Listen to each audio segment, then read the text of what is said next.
Kita belajar di Matius 11 ayat 29. Ayo. Matius 11 ayat 29. Ikulah kuk yang kupasang dan belajarlah padaku, karena aku lemah lembut dan rendah hati, dan jiwamu akan mendapat ketenangan. Ya. Simpan dulu, nanti kita akan baca lanjut ayat 30. Pikulah kuk yang kupasang.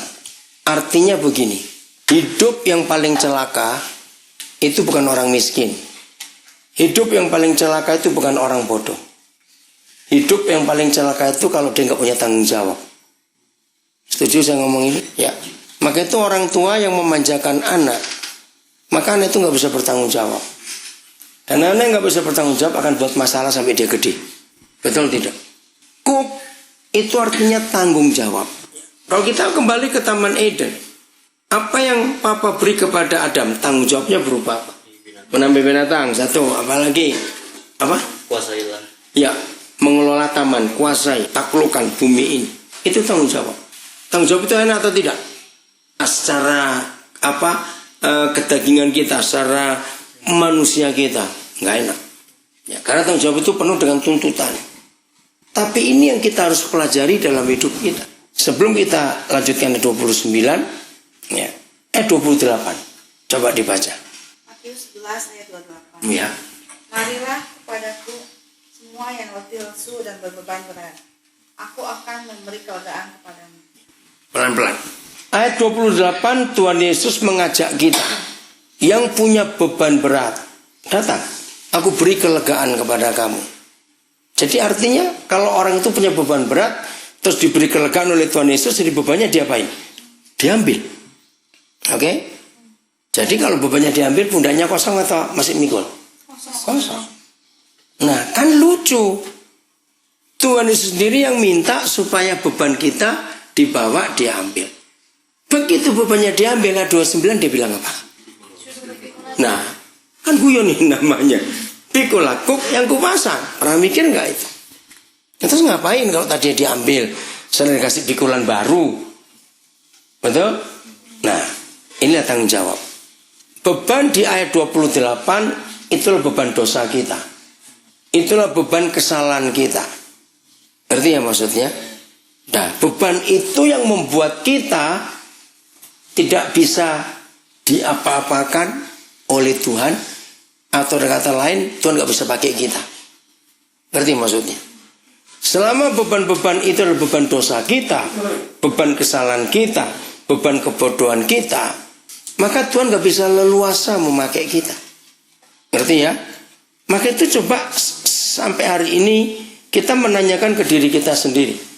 Di pundakku sekarang ini ada apa? Oke, saya bertanya. Begitu pundak kita bebas dari tekanan dan dari beban dosa kita, ternyata pundak ini nggak boleh kosong. Harus kita pikulannya Tuhan Yesus. Itulah tanggung jawab. Nah, kepada anak-anak juga yang hadir hari ini, walaupun kalian masih kecil, kalian harus mikul tanggung jawab. Setuju nggak? Harus. Ya, maka itu orang terus mendidik anak-anak untuk bisa bertanggung jawab dalam hidup. Karena kalau dari kecil nggak dibiasakan bertanggung jawab, maka gedenya jadinya jawabnya tanggung-tanggung. Ngerti hati jawabnya tanggung-tanggung. Ini nggak bisa tegas, nggak bisa jadi pemimpin. Terus Tuhan Yesus berkata, ayat 30, bebannya itu bagaimana? Ayo, bebannya apa? Ayat 30, coba lihat. Sebab kuk yang kupasang itu enak. Sebab kuk yang kupasang itu enak, bebannya enak. Terus? Dan bebanku pun ringan. Dan bebanku pun ringan. Apa hasilnya? Nah, perhatikan ini. Ini hal yang luar biasa dalam kehidupan kita. Ternyata ketika kita diberi pikulan oleh Tuhan Yesus, itu enak. Dan bebannya ringan. Nah, sebelum kita melangkah lebih jauh, dalam hati masing-masing kita menjawab pertanyaan saya ini. Termasuk anak-anak yang paling kecil sekalipun. Ya, semua kita. Kira-kira sampai hari ini masing-masing kita itu sudah mikul beban tanggung jawab apa yang dari Tuhan Yesus. Dalam hati jawab. Kalau ada di antara kita hari ini menjawab, kok aku belum tahu ya beban itu apa. Sebetulnya bukan belum tahu. orang itu yang nggak mau tahu. Karena kalau kita membaca Matius 11 ini, berarti semua orang yang menjadi murid Yesus itu pasti punya tanggung jawab. Sudah betul nggak? Semua yang jadi murid Yesus. Nah, maka itu kunci kemenangan, keberhasilan, apa saja yang Tuhan buat atas kita adalah di tanggung jawab ini. Apa yang Tuhan sudah percayakan kepada saudara? Misalnya, satu orang saja. Teman saudara kerja, teman sekolah, teman kuliah. Ya, satu orang saja. Pernah enggak saudara diberi beban Tuhan Yesus untuk orang itu? Paling tidak untuk nangisi dia, supaya dia itu bisa bertobat dan percaya Yesus. Kalian ya, anak-anak yang masih SMP, masih SMA, kalian harus punya tanggung jawab. Yang dari Tuhan. Bukan tanggung jawab sehari-hari. Contoh kecil. Ayo, siapa di antara kalian, contoh kecil, nggak pernah ngerapikan tempat tidurnya sendiri sampai hari ini? Itu contoh kecil. Ya, harus. Itu tanggung jawab hidup sendiri. Tolong ya orang-orang tua, ajari anak-anak ini, paling tidak bisa nyuci bajunya sendiri. Jangan pakai mesin cuci. Jangan pakai mesin cuci, awas. Harus nyuci sendiri. Anak-anak, kalian sudah bisa setrika baju sendiri belum? Ayo, awas ya. Ayo, anak kecil, tanggung jawab. Anak-anak, kalian sudah bisa masak nasi sendiri, belajar. Apalagi dari cooker sekarang gampang sekali. Saya dulu dari kecil, karena tinggal di desa, nggak ada listrik zaman saya masih kecil, saya itu sudah biasa masak nasi pakai, tahu kukusan ya, orang Jawa itu. Itu. Jadi mesti istilah dikaru dulu, baru masukkan, wah lama sekali. Akhirnya setelah saya agak besar, saya belajar mulai belajar ngeliwet ya, langsung pakai air itu. Nah, ajar itu dari kecil. Ya, supaya terbiasa kalau Tuhan Yesus memberikan pikulan dalam kehidupan kita. Itu harus kita kerjakan. Nah, kita tanggung jawab itu bisa macam-macam. Dimulai dari hal kecil.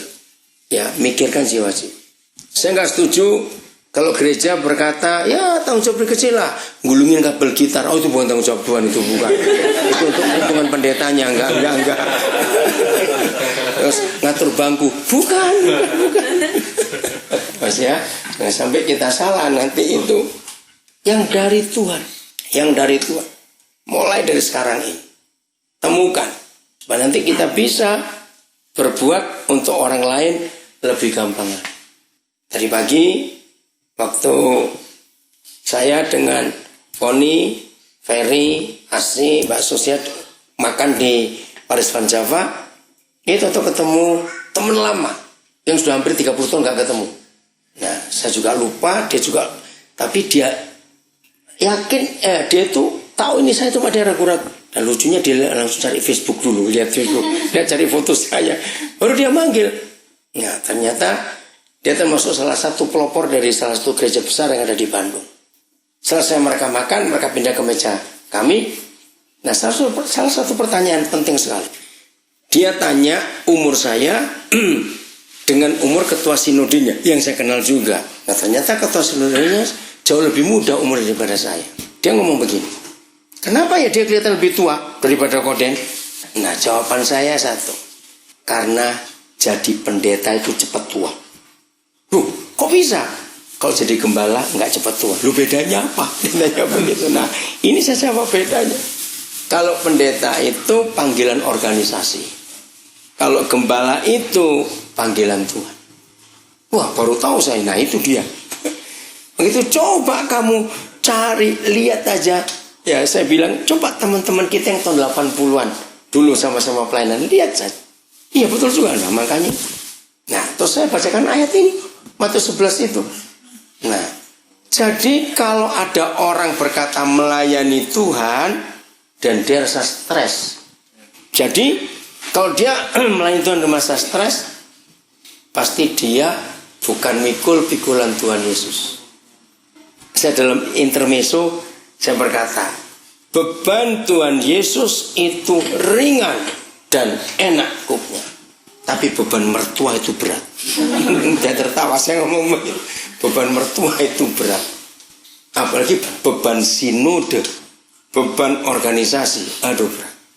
Loh kenapa kau bisa beri? Saya cuma beri contoh. Rapat. Itu harus sudah itu rapat, nggak bisa tidak. Orang organisasi hobinya rapat saja. Nah kamu tahu dari tahun 80-an kita sama-sama pelayanan sampai hari ini. Kau nggak pernah buat rapat apa-apa. Karena nggak ada yang perlu dipertanggungjawabkan ke organisasi.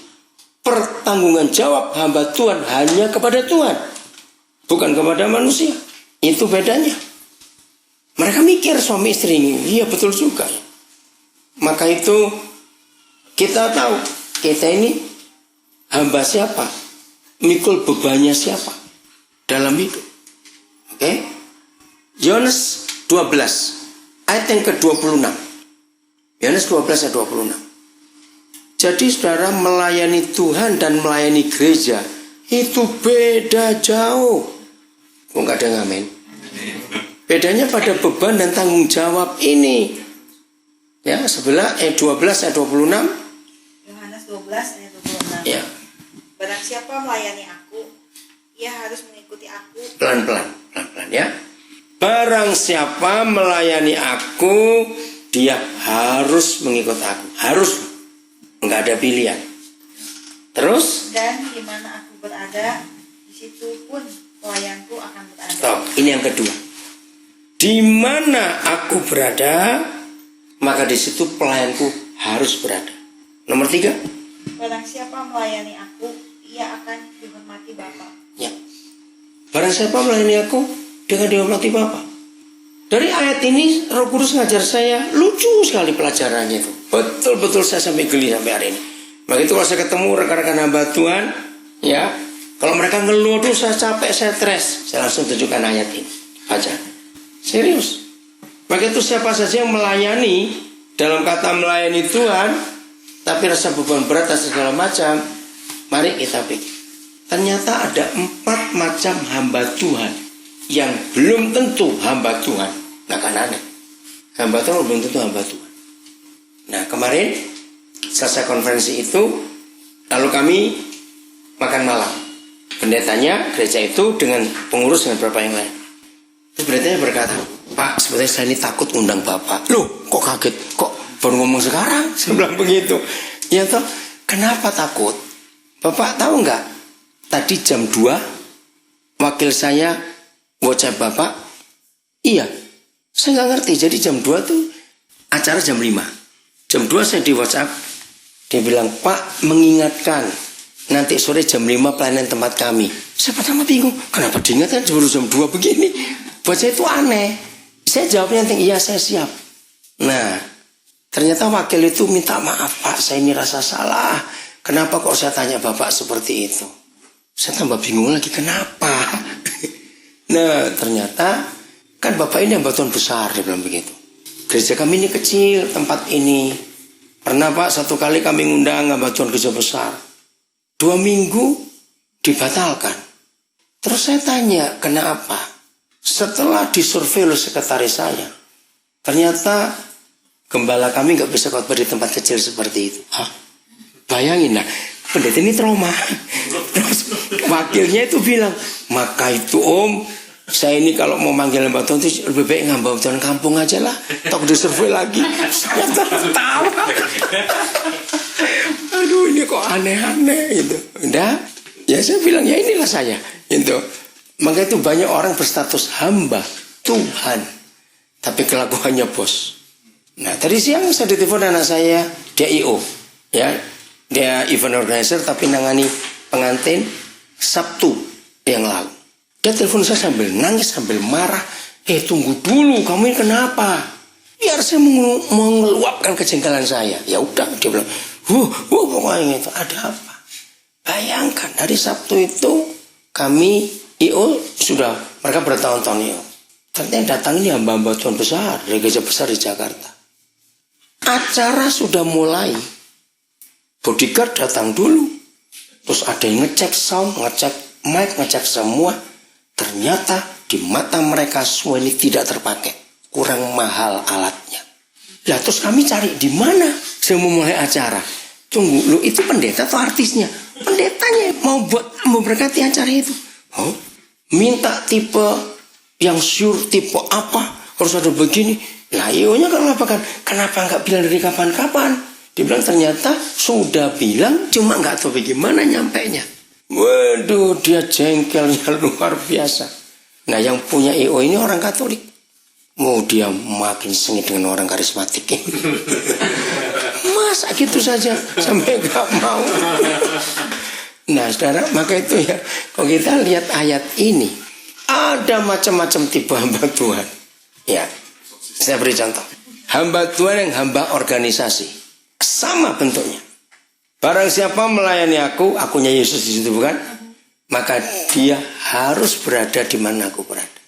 Nah hamba organisasi bukan begitu. Barang siapa melayani aku organisasi, maka dia harus ada di mana organisasi itu ada. Kalau di suatu tempat dia melayani gak ada organisasi, harus buka baru di situ. Betul enggak? Nah itu organisasi. Barang siapa melayani aku, dia akan dihormati Bapakku, Bapa di surga. Kalau melayani Yesus. Kalau melayani organisasi, maka dihormati ketua sinodenya. Karena kan loyal. Ngerti maksudnya? Yang kedua, ada hamba Tuhan yang hamba uang. Maka sama kalimatnya. Maka di mana uang itu berada, di situ dia ada. Ngerti nggak maksudnya itu? Maka itu saya kagum pada Roh Kudus menerangkan itu lucu juga ini ayat. Maka kalau hamba Tuhan itu hamba uang, dan di mana ada uang di situ ada dia, maka yang menghormati adalah mamon. Betul ya? Yang ketiga, ini lebih lucu lagi. Hamba Tuhan yang adalah hamba istri. Ngerti maksudnya? Jadi kalimat berikutnya apa? Nah, di mana ada istri kita harus berada. Karena saya banyak menemukan hamba Tuhan, istrinya yang ngatur. Wah jangan Pak, tempat itu minus, nanti kita bagaimana, anak bagaimana. Nah, ya udah. Kenapa? Apa Son? Bersyukur luar biasa. Begitu saya bersyukur dengan istri saya itu hebat sekali. Aduh, kalau saya salah kawin rusak itu. Banyak dia warga negara Kanada, terus minta ke Kanada. Itu saya jadi apa ini? Dan dia lebih besar daripada saya di Papua, itu luar biasa. Maka hamba Tuhan yang adalah hamba istri yang menghormati mertuanya. Betul enggak? Ya mertuanya yang untung dong, karena anaknya aman-aman. Nah, maka itu kita harus tanya, siapa yang kita layani? Sederhana dalam kehidupan kita. Ya, untuk tahu beban siapa yang kita pikul dalam hidup, apa yang kita kerjakan, untuk siapa, kita harus tahu. Ya, saya ulangi lagi. Kalau saudara setuju, jawab setuju. Kalau tidak, bilang tidak. Banyak orang berkata aku melayani Tuhan. Banyak orang mengatasnamakan Tuhan. Tapi belum tentu untuk Tuhan atau iya. Belum tentu. Itu kan dilihat nanti hasilnya itu bagaimana. Maka itu satu konsep sederhana dalam kehidupan kita untuk tahu kita ini benar melayani Tuhan atau tidak. Nanya ini, siapa yang aku wakili? Ngerti ya? Siapa yang aku wakili? Saya beri pertanyaan. Yang belum menikah, anak-anak, kalian dengarkan baik-baik. Bayangkan kalau ada seorang pria sudah menikah, jadi dia jadi suami. Berarti dia punya istri bukan? Tapi selama dia hidup jadi suami, yang dia wakili adalah papanya atau orang tuanya.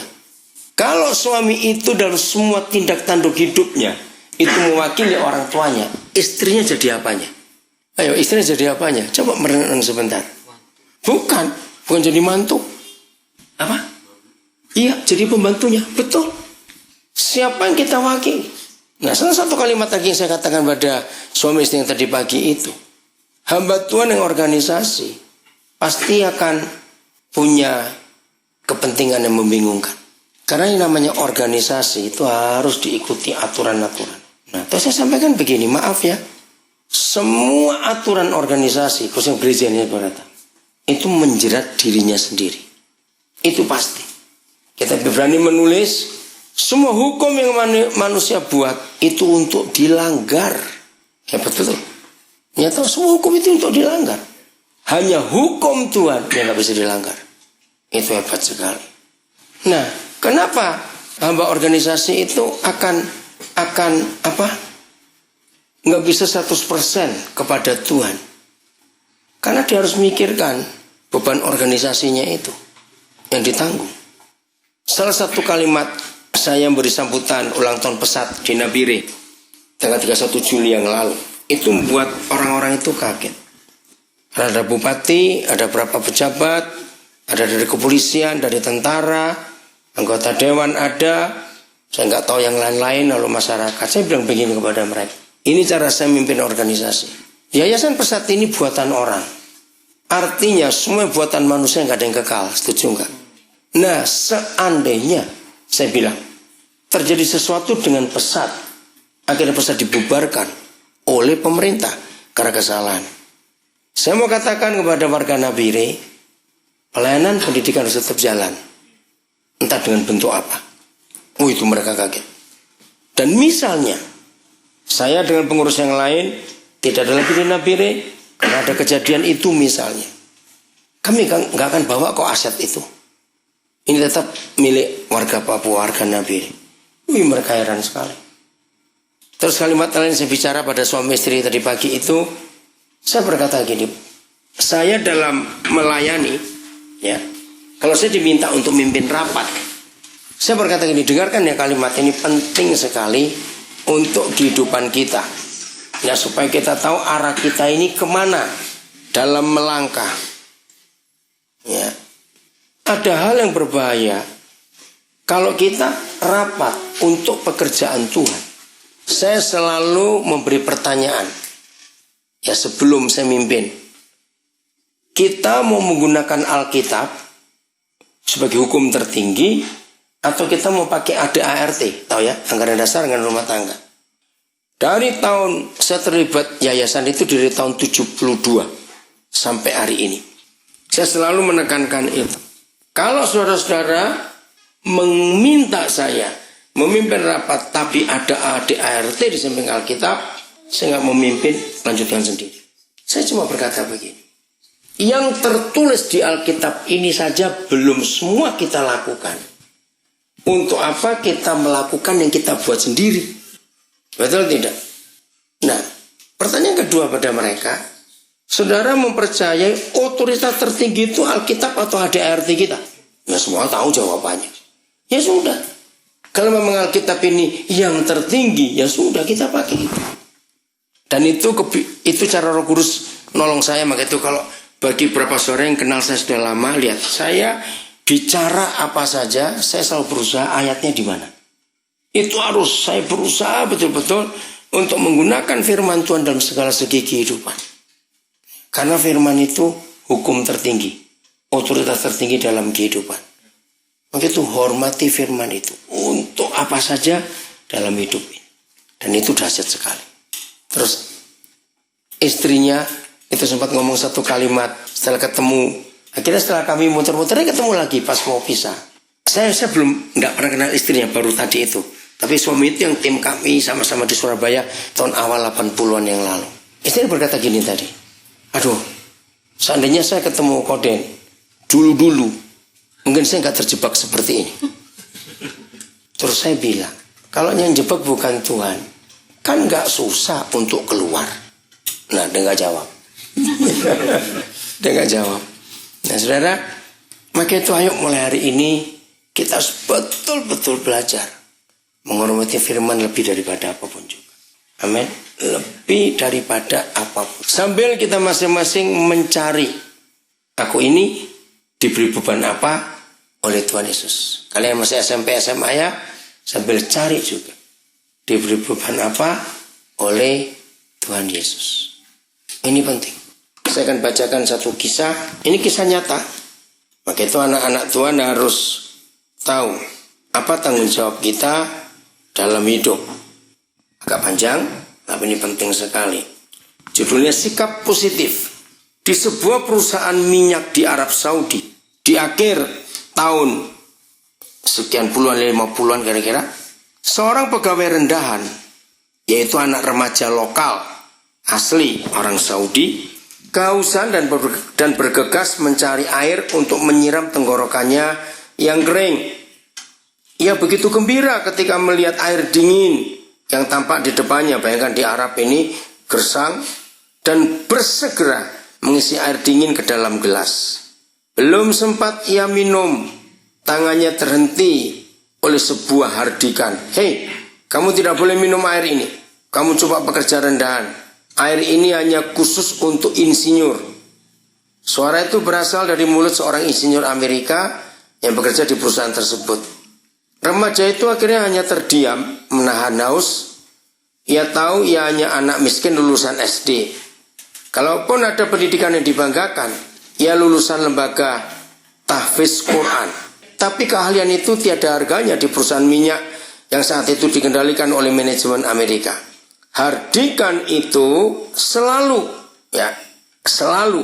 terngiang di kepalanya. Lalu remaja itu mulai bertanya-tanya, kenapa ini terjadi padaku? Kenapa segelas air saja dilarang untukku? Apakah karena aku pekerja rendahan, sedangkan mereka insinyur? Apakah kalau aku jadi insinyur aku bisa minum? Apakah aku bisa jadi insinyur seperti mereka? Pertanyaan ini selalu terngiang-ngiang di dalam dirinya.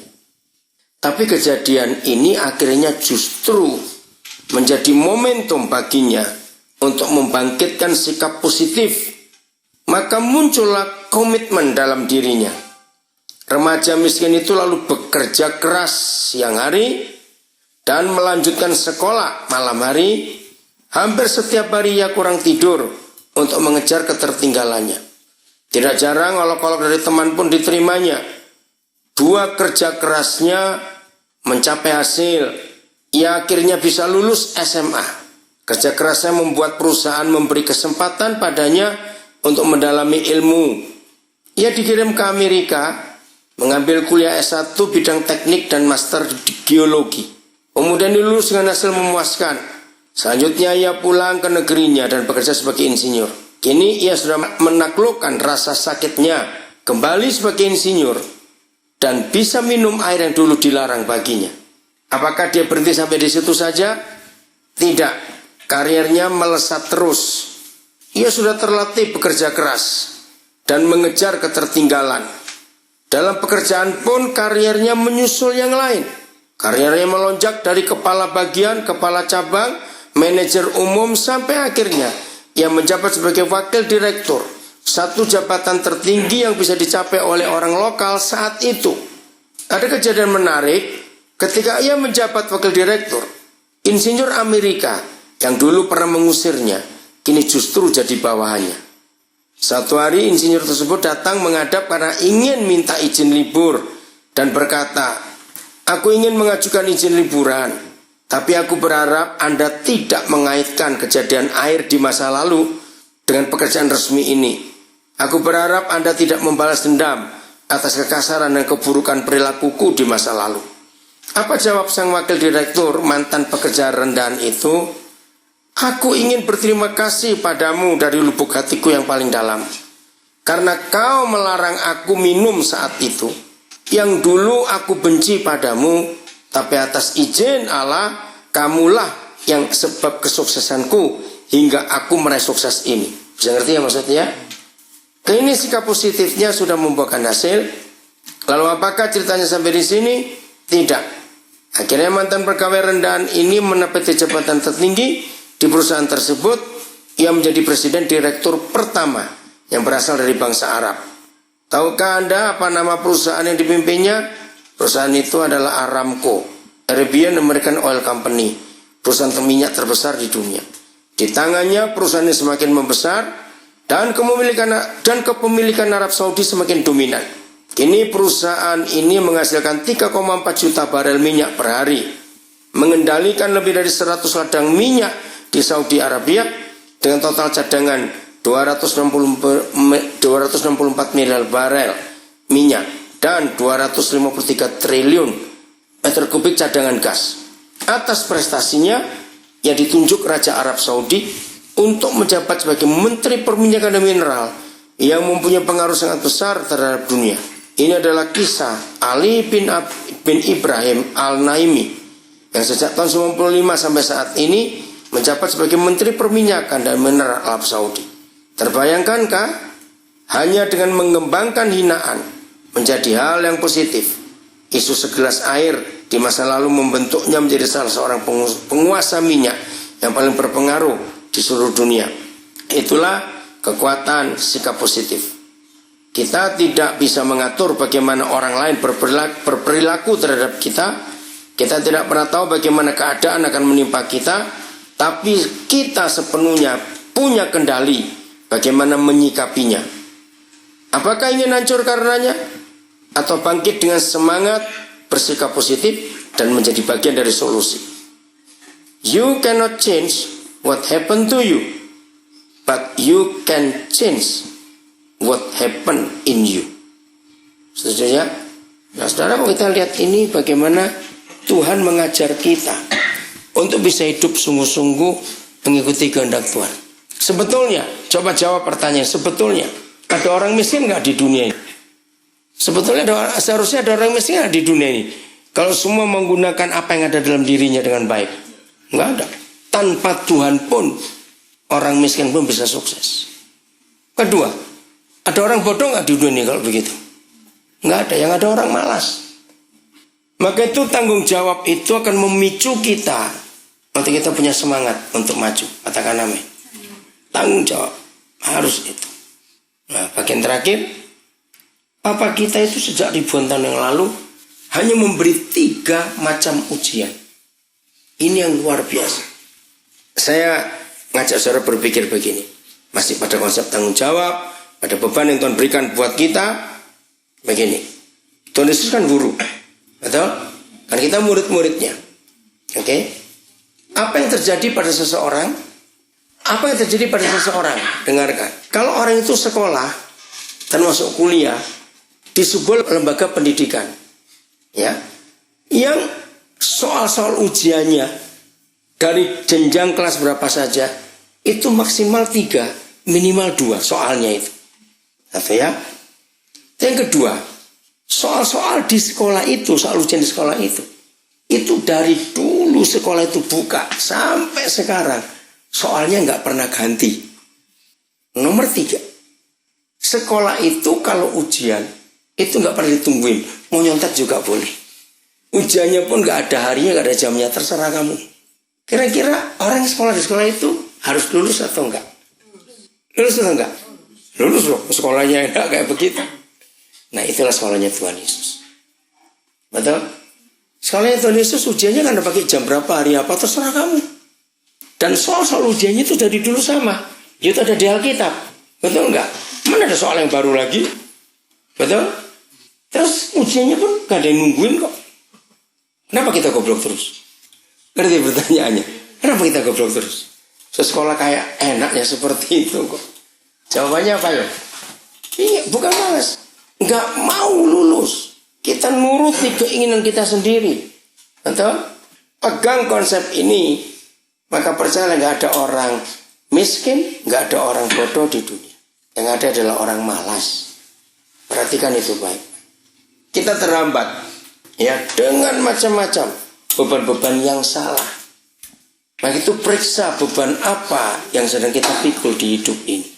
Ngerti maksudnya? Beban apa? Bebannya siapa? Maaf, jangan ada yang tersinggung ngomong ini. Punya pacar itu beban berat. Oh, benar amin. Loh, betul gak? Punya pacar itu beban berat, betul? Ayo, masa kalau tiap kali makan ke warteg? Kalau tiap kali makan masa ke warteg? Ayo, betul nggak? Paling dikit itu ya, apalagi. Apalagi kalau punya pacar cemburuan. Aduh, goblok betul kamu. Lagi. Serius. Jadi kesimpulannya, beban dari pacar dan tanggung jawab dari pacar itu jauh lebih berat daripada bebannya Tuhan Yesus. Setuju? Serius. Maka itu ayo kita cari dalam hidup ini. Apa beban yang Tuhan sudah berikan kepada kita. Harus tahu. Begitu pagi-pagi bangun, kalian anak-anak muda langsung mikir apa? Kalau kalian pagi-pagi bangun anak-anak muda, langsung kira-kira aku pakai apa, baju apa, terus pacarku senang. Nah, itu beban pacar berat sekali. Akhirnya 2 jam cuma berdiri di depan almari, gak tahu mau pakai yang mana. Bingung. Itu beban pacar. Ngerti ya maksudnya? Cari beban apa. Oke, sekarang kita baca. Ini 3 soal yang dari dulu gak pernah ganti-ganti. Lukas 16 ayat 10, ayat 11, 12. Tolong hafalkan ayat ini. Ayo, Lukas 16, 10, 11, 12. Jadi kalian anak-anak muda, hari ini harus tanggung jawab. Tanggung jawabnya ada dua, tanggung jawab sehari-hari dalam hidup kita. Kedua adalah tanggung jawab dari Tuhan. Ayo, mau dibaca siapa saja boleh? Lukas 16 ayat 10. Barang siapa setia dalam perkara-perkara kecil, ia setia juga dalam perkara-perkara besar. Dan barang siapa tidak benar dalam perkara-perkara kecil, ia tidak benar juga dalam perkara-perkara besar. Stop dulu. Inilah ujian pertama. Dan ingat, soal ini dari sejak dikatakan Tuhan Yesus 2000 tahun lalu sampai hari ini dan sampai seterusnya tidak pernah berubah soal. Untuk bisa diberi kepercayaan hal-hal yang besar, maka mulai dengan apa? Hal kecil. Ayo, siapa bisa menyebutkan hal kecil itu apa saja? Ayo, hal kecil itu apa saja? Ayo sebut kecil. 16 ayat 10. Ayo, berarti kalau sudah nggak jawab berarti nggak pernah tanggung jawab semua ini. Tepat waktu, betul. Apalagi hal kecil. Apa? Baca Alkitab, teror rohani, oke. Ini nggak apa-apa. Jujur, ya. Disiplin, ya. Kecil. Dalam hal apa? Disiplin. Dalam hal apa? Kecil. Ini kecil-kecil dulu. Sekarang apa? Ayo. Beresin kamar, betul.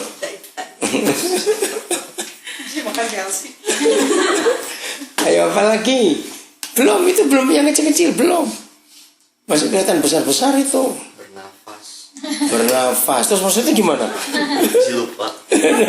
Masa lupa ya kamu tuh? Bukan. Berkata jujur tadi. Ya belum, itu belum kecil. Kecil aja. Apa? Ngucap syukur. Wah, ini Pak Pendeta ini. Rohani. Itu bukan kecil. Belum menikah kamu, istri siapa kamu?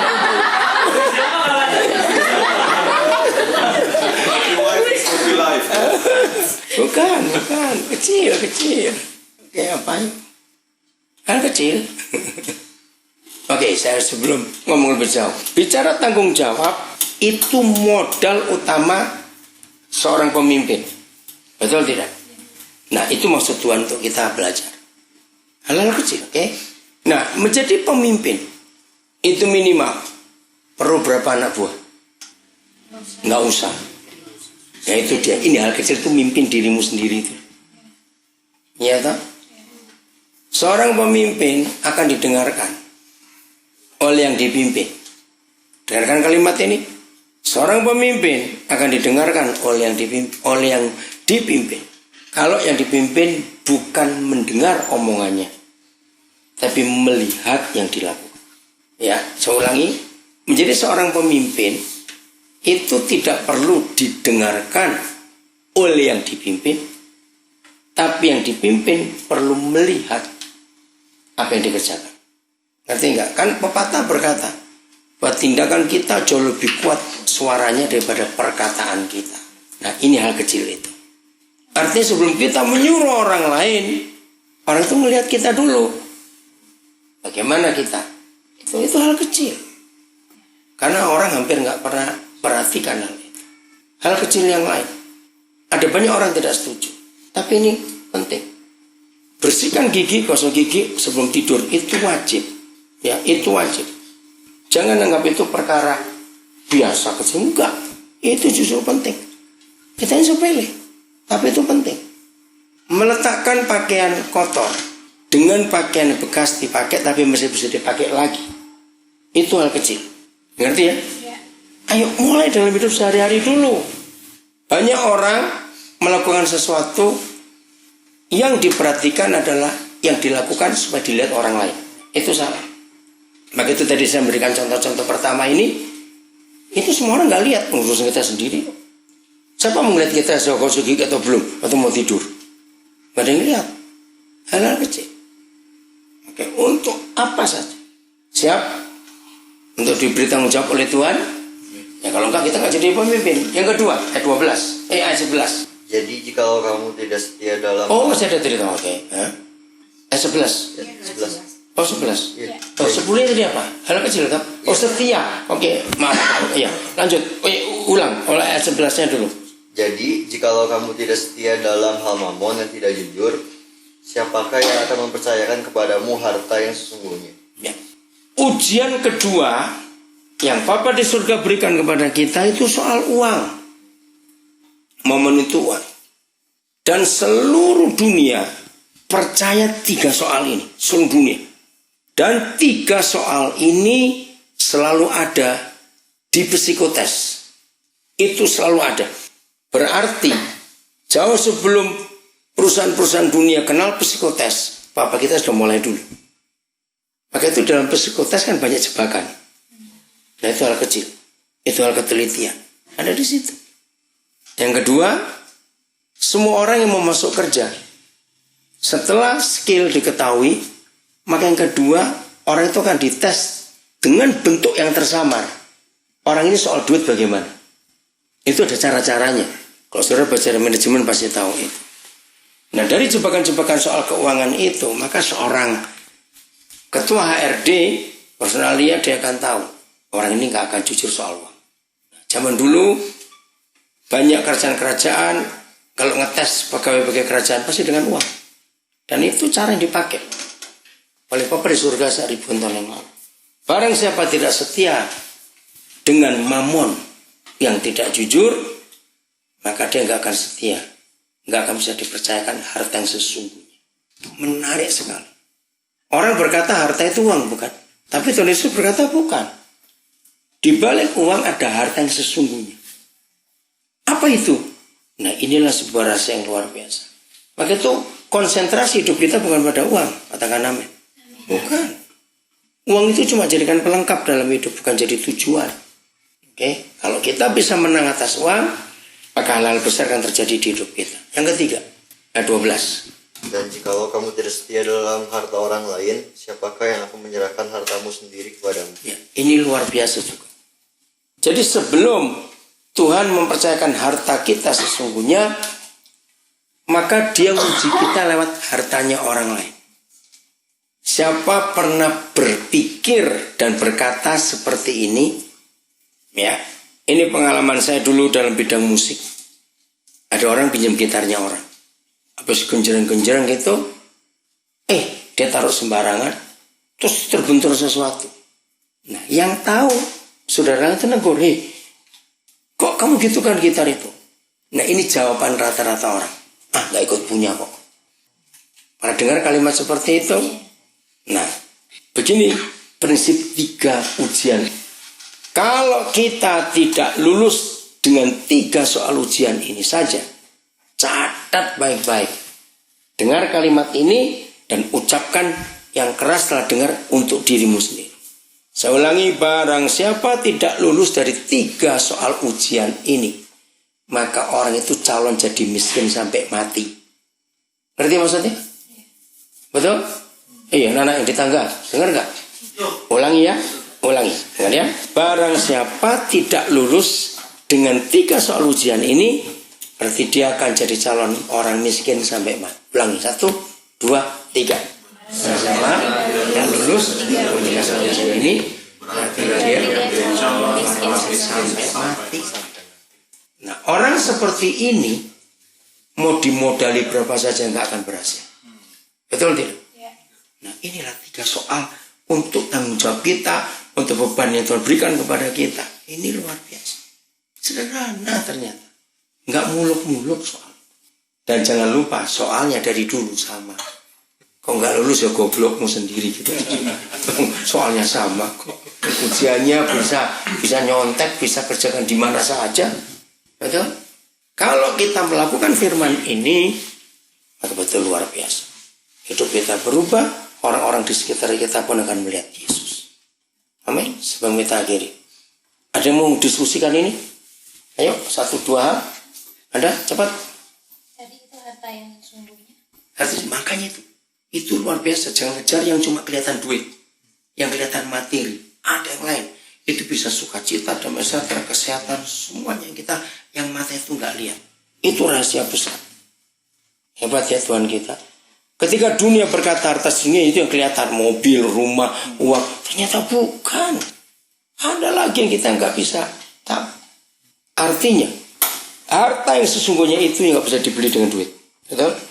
Harta sesungguhnya itu nggak bisa dicari di toko manapun karena bukan buatan pabrik. Hebat sekali. Yang lain? Ya anak-anak kalian mikir apa? Philip, Tia, yang masih kecil, Esra dan teman-teman. Ayo. Rohani sekali kamu. Oh gitu, habis konser. Yang lain mikir apa? Kok dia mau jadi situ? Cerita pengalaman apa? Kalau kamu tidak setia dalam mata orang lain, siapa nggak datang? Jarang. Kita dapat pinjaman. Oh gitu. Itu. Oke. Siapakah yang akan menyerahkan hartamu sendiri kepadamu? Makanya itu Tuhan akan punya persediaan, artinya kita nggak tahu. Tes saja tes ya. Tadi saya beri contoh gitar. Contoh kecil lain. Sering nggak kita ini pinjam pulpen, terus lupa. Nah lupanya itu lebih gila lagi. Aku pinjam ke siapa tadi? Betul nggak ini? Lo iya atau tidak? Nah, iya toh. Lebih gilanya lagi, yang minjemnya pun lupa. Aku tadi minjemin ke siapa?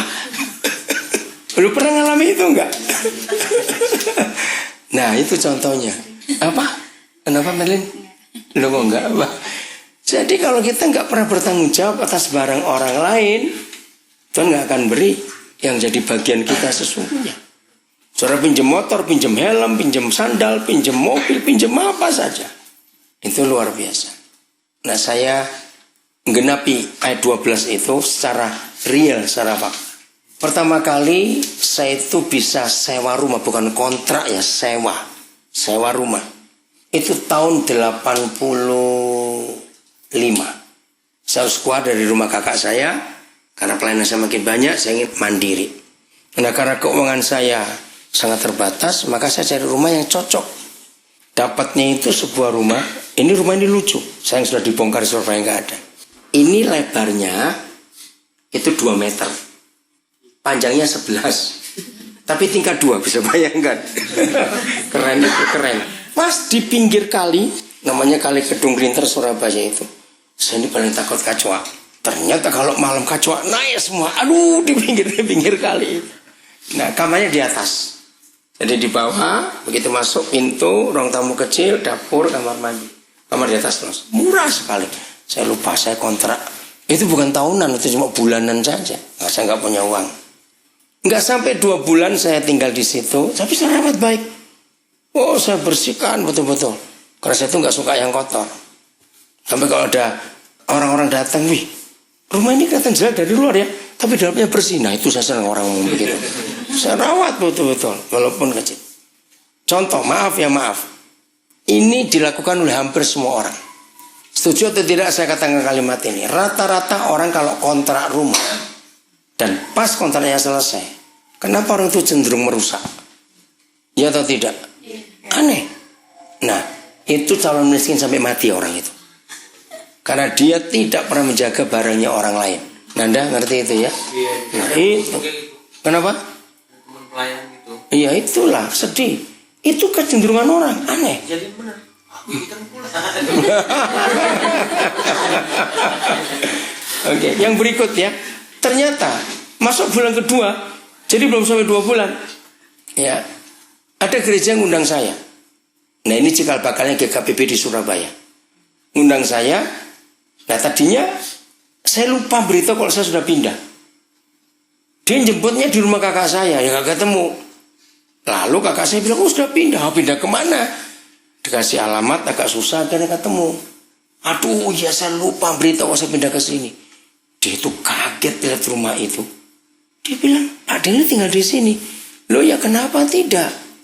Loh sejak kapan? Ya saya sudah sewa ini. Yang benar? Loh iya.